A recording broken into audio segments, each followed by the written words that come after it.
स्वर्गमंडप हे वरून पूर्णपणे उघडा असल्यामुळे मंदिराच्या आतमध्ये नैसर्गिक सूर्यप्रकाश येतो।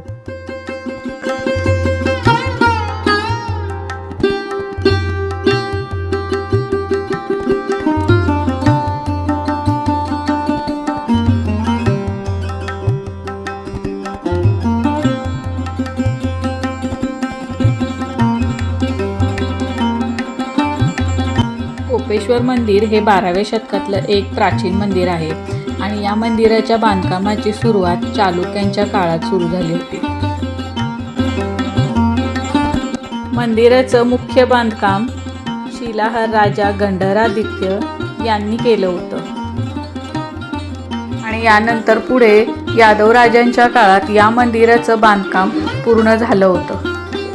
त्यामुळे या मंदिरात वेगवेगळ्या राजवटींची सुंदर कला आणि बांधकाम शैली पाहायला मिळते। मंदिराचं जे बांधकाम आहे ते साधारण 11व्या शतकात सुरू झालं आणि 13व्या शतकामध्ये पूर्ण झालं। तर असं सांगितलं जाते की इसवी सन 973 ते 1189च्या काळामध्ये मंदिराच्या बांधकामाची सुरुवात झाली होती, जी की पश्चिम चालुक्यांनी केली होती आणि त्याच्या पुढे जे बांधकाम सुरू ठेवलं होतं ते शिलाहार राजा गंधरादित्य यांनी ठेवलं होतं। तर त्याचा जो काळ होता तो इसवी सन 1000 ते 1212 पर्यंतचा होता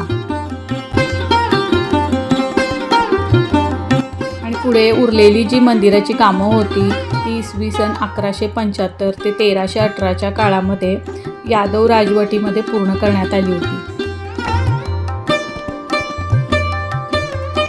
हे जे दिसत आहे हे आहे सभा मंडप।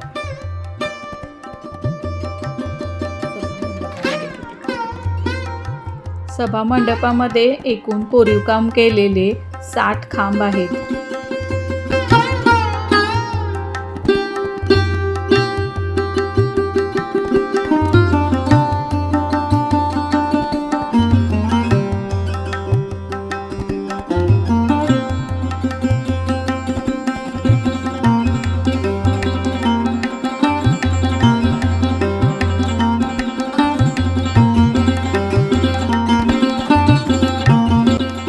कोपेश्वर मंदिराच्या शिल्पकलेमध्ये देवी देवतांच्या मूर्ती, प्राणी, पक्षी, हत्ती, घोडे, वाद्य वाजवणारे कलाकार, नृत्य करणाऱ्या नृत्तिका या सर्वांचे सुंदर असे कोरीवकाम केलेल्या मूर्ती आहेत।